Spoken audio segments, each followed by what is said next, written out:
Imagine opening a hidden chest and finding inside the simplest instruction that untangles the hardest knots of your soul. Imagine a letter written 2,000 years ago that refuses to be merely ancient text and instead behaves like a living surgeon, taking away the chains that have knotted your heart. Galatians 5 is that chest. It is not a political manifesto or a financial formula. It is the spiritual key that separates performance from promise, law from grace, effort from fruit. The Apostle Paul did not write to be polite. He wrote with a pastoral ferocity because churches were trading resurrection for rituals and freedom for formulas. In this message, you will see why striving harder is killing faith, why the battle you feel inside is not a failure of will, but evidence of two kingdoms pulling at your desires, and how God cultivates supernatural character in ordinary, flawed people. Picture a sunlit room where an old envelope trembles on a wooden table. The paper smells faintly of oil and dust, and a child runs fingers along the edges, feeling the raised ink that once touched a hand that touched the risen Christ. That image is the start of a rescue that moves from an ancient line to the pulse of your daily life. If you are exhausted by rules, if religion has become a checklist, if your soul aches for liberty, stay with me, because this is a journey from bondage to fruit living, and your life can begin to change today. This is the first in a short series that will take us from the accusation to the harvest and finally to the practice of walking in the Spirit. In a small town called Cedar Hollow, there lived a man named Ethan, who had once believed with a freedom that shone in his laughter, but who over the years had been taught to add requirements onto the gospel. He grew up in a house where the air tasted of coffee and hymns, where his mother Anna hummed melodies while kneading bread, and his father Samuel read scripture with a deep, raspy voice that smelled of weathered paper. As a boy, Ethan ran barefoot across gravel fields, felt the sting of sun on his skin, and learned early to equate obedience with worth. Childhood memories came in textures: the rough edge of the church pew, the metallic clink of keys on his grandfather Robert's belt, the cool smoothness of river stones he collected with his sister Grace. At seminary, he met Pastor Joel, who smelled of cedar and tobacco, and who taught him zeal for doctrine. Ethan excelled in memorizing texts and in applying rules. He believed this was holiness. But the formation that sharpened him also hardened him. Loss arrived when his younger sister Miriam died unexpectedly, and the catechisms that had been remedies felt like linen over a wound, not a salve. The grief was a dull throb. He learned to hide behind precise prayers and Tetris checklists. Years later, in his mid-30s, Ethan stood in the old church with a Bible that had the margins filled with notes written in a hand that had learned to perform for approval. He wanted authenticity. He wanted to be known, but he feared showing weakness. His present was a room painted with polite smiles and quiet resentments. The town had other faces. Lucas, a skeptical teacher who kept his hands deep in his coat pockets. Rachel, a young mother who cooked for the choir and whose small apartment always smelled of cinnamon and boiled oranges. Daniel, a shopkeeper who hammered at metal with an impatience that rattled his jaw. Sarah, a schoolteacher who read philosophy books at night. And Peter the deacon, who guarded traditions like a watchman guards a gate. These 8, if you count Ethan and the 5 named others, represented different responses to the same problem. They all longed for life, but many had been offered only laws. One winter afternoon, a delegation arrived from the nearby city. People with polished shoes and folded pamphlets.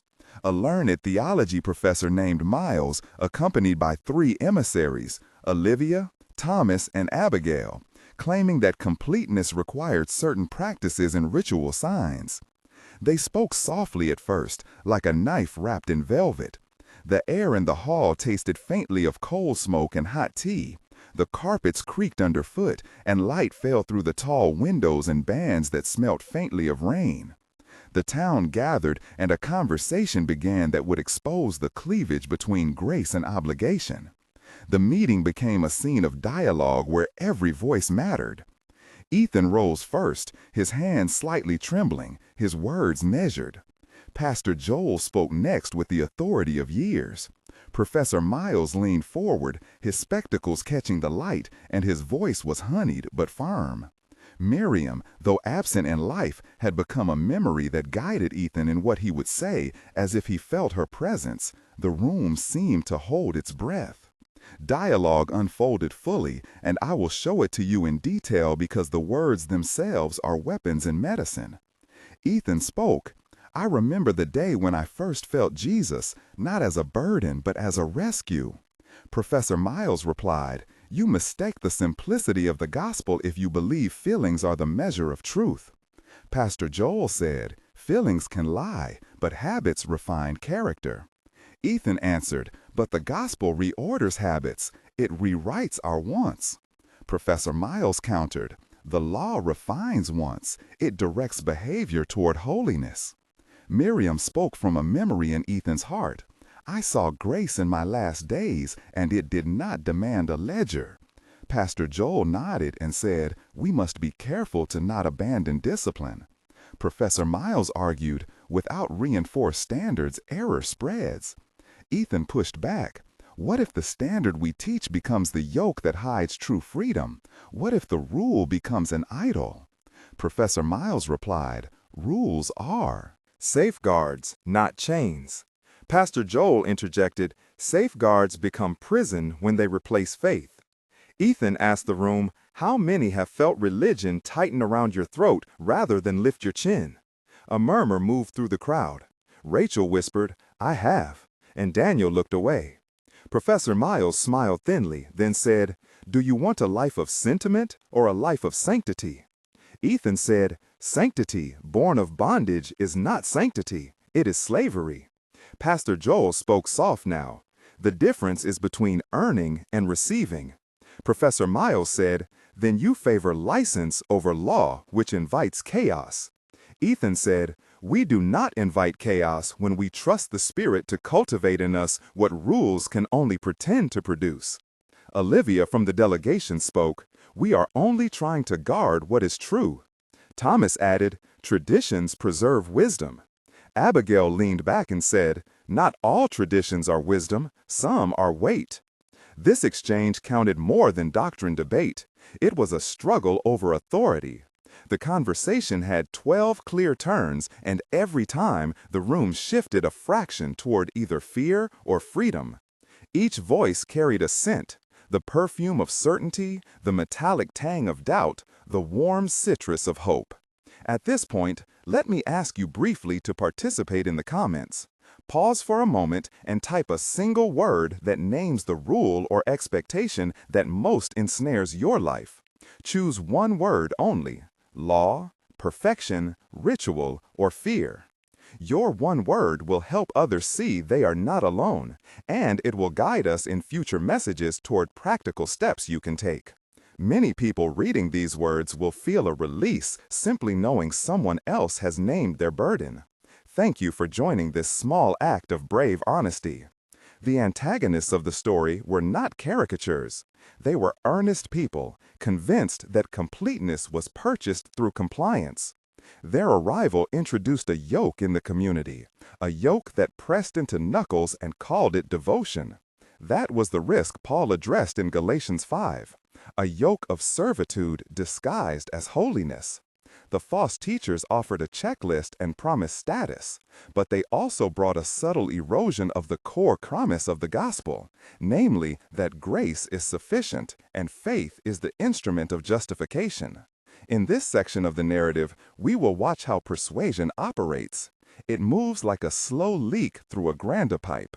First a small suggestion, then a rule, then a ritual, then a quiet shame when you fail. The image is a vine wrapping around a tree until breath is cut off. The antagonist's tactic was to confuse obligation with transformation. We must now move into exegesis that is both clear and pastoral. Read Galatians 5:1. It says, "For freedom Christ has set us free. Stand firm, therefore, and do not submit again to a yoke of slavery. And later in verses 16 through 26, Paul contrasts the works of the flesh with the fruit of the Spirit. He lists the works of the flesh and then names the ninefold fruit: love, joy, peace, patience, kindness, goodness, faithfulness, gentleness, and self-control. Notice the structure Paul uses. He starts with freedom, then rehearses the danger of returning to law, then paints the inner opposition between flesh and spirit, and finally offers the fruit as the evidence of life. Theologically, this passage takes the reader from forensic justification to sanctifying life. The justification is the root, the fruit is the natural outcome. The proper reading resists adding human warrant to divine promise. The exegesis requires attention to context. Paul's letters travel between towns addressing specific conflicts, and yet he writes with principles that apply broadly. The interpretive process I used was to read the Greek sense of the verbs, to see that stand firm is an imperative call to present reality, not a hypothetical future. Then to trace the semantic range of yoke, which evokes slavery imagery in Hebrew scriptures. And finally, to link fruit, which is singular in the Greek, suggesting a unified character, not a checklist. This technical note explains why we should not think of the fruit as separate boxes to tick, but as the one organic growth of a life rooted in the Spirit. Alongside this explanation, there are practical consequences. The kind of Christianity that mixes law and grace produces a spiritual mathematics that on the surface seems reasonable. It says add works plus faith equals acceptance. But the gospel says subtract your works, add Christ, and acceptance is given. Picture a scale where law piles weight on one side until it breaks the spring, and grace is the hidden fulcrum that restores balance. When people try to add rules to the gospel, they often experience a spiritual arithmetic of diminishing returns. The more they add, the less they feel the fruit. That paradox explains why some believers work harder and feel worse. Their consciences become metrics and habits become idols. The consequence is spiritual exhaustion, and the church becomes a place of performance rather than pilgrimage. To make this concrete, imagine Rachel, the young mother, who followed every rule and yet felt constant guilt when a child tantrum revealed how brittle her trust was. Or Daniel, the shopkeeper, who measured himself by outward acts. The warning is solemn: mix law and grace, and you produce neither holiness nor peace, you produce hypocrisy. There is an internal war in every believer between the flesh and the spirit, and Paul calls us to name it. The flesh manifests in envy, impatience, self-centered ambition, sexual impurity, substance use, jealousies, fits of anger, selfishness, factions, and similar things. The Spirit produces the fruit. To make this vivid, I will list modern correspondences, beginning with envy, which in our culture looks like scrolling a feed and comparing your worst with someone's highlight reel. It smells like burnt coffee at midnight as you tally perceived slights.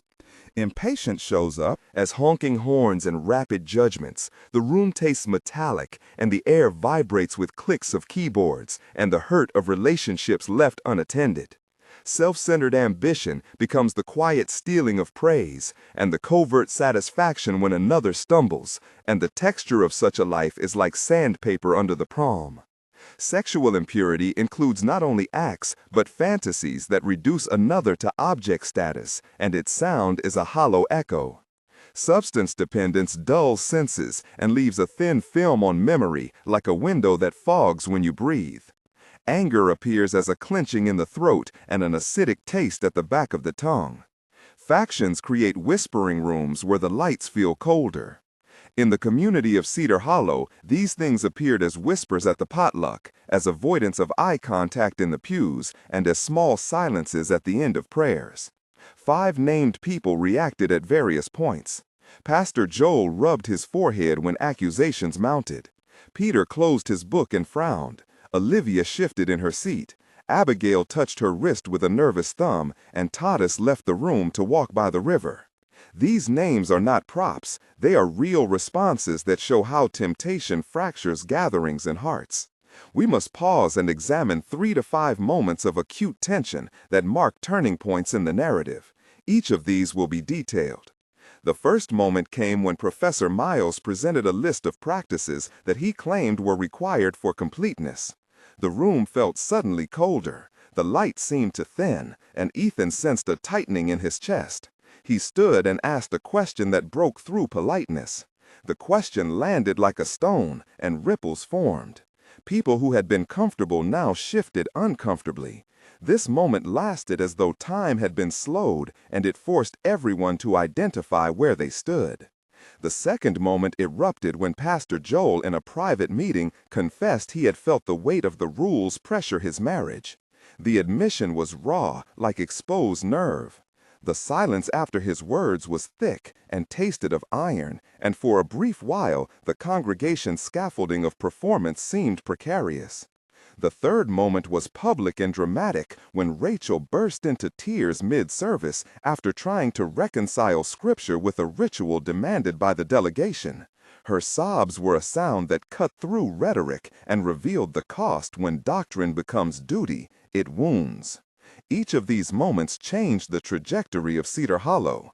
They forced faces to show what hearts had been hiding. Behind the scenes, the story also needed technical explanation around how we approached the notice from the delegation and how we examined the text. A process was followed, first gathering manuscripts and comparing translations, then tracing the historical context, and finally testing pastoral implications. The timeline for this exegesis was 3 weeks, with iterative meetings and peer review. This practical description clarifies that care was taken both academically and pastorally. As the conflict refined, the town began to see signs of the true fruit in small, ordinary ways. The fruit of the Spirit, as Paul names it, is one integrated reality. When love appears, joy often follows. Where peace grows, patience is cultivated. And where kindness lives, goodness will be evident. Faithfulness becomes consistent. Gentleness reshapes strength, and self-control governs impulses. To show this, I will sketch scenes that embody each quality and use sensory details to make them feel alive. Love arrived when Ethan sat in the cold of the churchyard and listened to an argument between 2 neighbors until their voices softened. It smelled of wet leaves and the breath he could see in the air as he invited them to pray together. Joy came to Miriam's friends when they found her old hymnal with a pressed flower inside. The sound of laughter that afternoon tasted like honey and felt like sun on the back of the neck. Peace entered Pastor Joel's home in softest ways. A cup of tea, not rushed, a quiet chair, a hand placed on his shoulder. The texture of the blanket was familiar and warm. Patience showed when Rachel waded through the tantrum of a toddler and counted breaths rather than answers. She felt the steady tick of the clock and the faint sweetness of forgiveness. Kindness manifested when Daniel left a loaf of bread on a widow's steps without announcing himself, and the morning air carried the scent of baking. Goodness appeared when Peter returned a lost coin and refused credit. The coin felt cool and honest in his palm. Faithfulness was a steady lamp in the night when a group met regularly to pray. The candle melted in rhythm, and the room smelled of wax and cedar. Gentleness was seen in a conversation where disagreement did not become destruction. Voices quieted, and the rustle of a paper could be heard like a bird's wing. Self-control surfaced not as grim restraint, but as a capacity to step back when rage heated the room like a stove, and to choose words that repair. These 9 qualities together were not boxes, but a single vine producing 9 clusters. Along this journey, 5 or 6 secondary characters took actions that carried the plot forward. Olivia, the emissary, confronted her own assumptions and later asked for a copy of Paul's letter. She held it as if it were a relic. Thomas, the academic, walked the river and prayed, breaking a lifelong disbelief in prayer, and later apologized publicly. Abigail, the cautious interlocutor, organized a listening circle and baked bread for those who came. She smiled with tear tracks that had dried on her cheeks. Lucas, the skeptic, wrote a piece in the local paper that asked hard questions and forced public reflection. Sarah, the teacher, started a weekly class for children that focused on gratitude rather than rules, and the Smell of crayons and glue became a new sacrament in the town. Each of these people contributed actions and names that made the theological argument a lived reality. Now the practical application: how does a person begin to move from trying harder to walking in the Spirit? Here are 3 steps you can take today.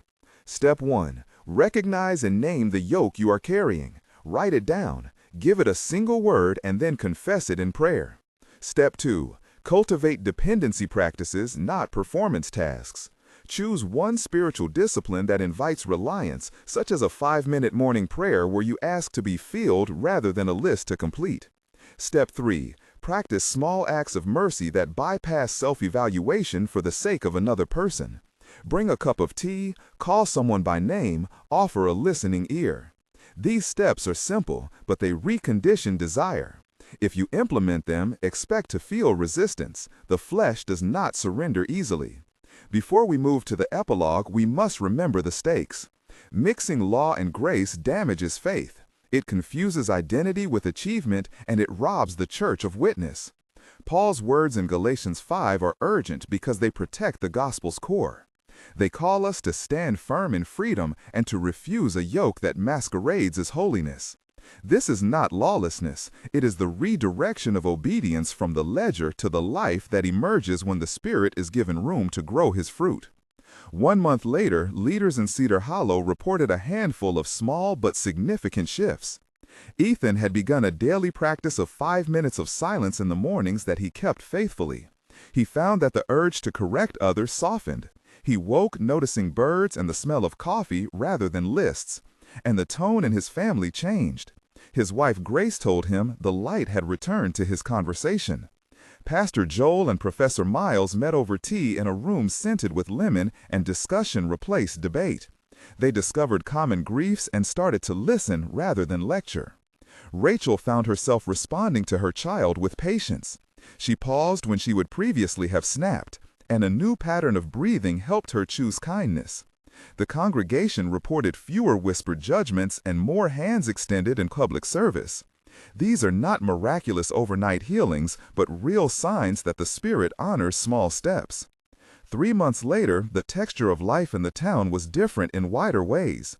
There was a listening circle organized by Abigail and Sarah where people told stories about their struggles, and the church kitchen often smelled of bread and cinnamon as volunteers prepared meals for those who could not afford dinner. Thomas had written a reflective piece in the regional journal about the dangers of legalism and received supportive letters from distant pastors who had faced similar fights. Gil, a young man who had been estranged from his family, came back to the community after receiving an invitation to help rebuild the parsonage. He worked with patience and practiced gentleness. The physical labor tasted of sweat and honest exhaustion, and it healed more than walls. The fruit had begun to show in testimony, not to endorse perfection, but to confirm that grace produces life over time. The level of suspicion toward outsiders shifted into discernment and kindness, and the town began to represent a different kind of witness, a community that embodied the gospel. 6 months later, Cedar Hollow had not become a utopia, but it had become a place where the gospel felt less like a list and more like a presence. Ethan's life displayed increased faithfulness. He volunteered weekly, prayed with children, and taught a small group on Galatians. The sound of his laughter returned in public spaces. Pastor Joel revised some liturgical practices to include moments of silence and testimony, and the congregation found a rhythm that honored both truth and freedom. Professor Miles publicly acknowledged that his initial presentation had lacked pastoral sensitivity, and he invited the town to a joint study that included both rigorous scholarship and testimonies of everyday life. Rachel's home had become a place of hospitality, with a door that no longer shut at the first sign of mess. The aroma of stew and warm bread was a new altar to welcome strangers. The school teacher Sarah's gratitude curriculum reduced gossip among children and produced small acts of mercy that multiplied across classrooms. In 6 months, what began as conflict evolved into cooperative care, and the fruit that bloomed was messy, humble, and real. If you apply these principles, expect gradual change and celebrate small victories. If this message has spoken to your heart, here are 3 immediate practical applications for you to take away today. First, write down the burden you feel and name it with one word. And then pray a simple prayer that says, I receive your grace. Second, choose one relational act to practice this week: a phone call, an apology, a delivered meal. Third, join a small group that prioritizes confession and mutual support rather than checklist completion. These actions help you move from theory into practice. As we close, remember Paul's central claim in Galatians 5. Freedom is the ground, not the goal. It produces a life that bears fruit. The gospel is not a new code to obey. It is a power to transform. If you have been convinced that earning God's favor is necessary, stop now and believe again that Christ's work was sufficient. The invitation is to walk in the Spirit, to let His fruit rearrange your desires, and to refuse the yoke that steals life. If this message helped you, share it with someone held by rules, and consider subscribing to receive more teaching that unites exegesis with pastoral care. Leave your one word in the comments: law, perfection, ritual, or fear, and tell us which step you commit to this week. We are building a community that lives by grace, not by checklist, and your voice matters. You do not have to carry the yoke any longer. You have been set free. Stand firm and live.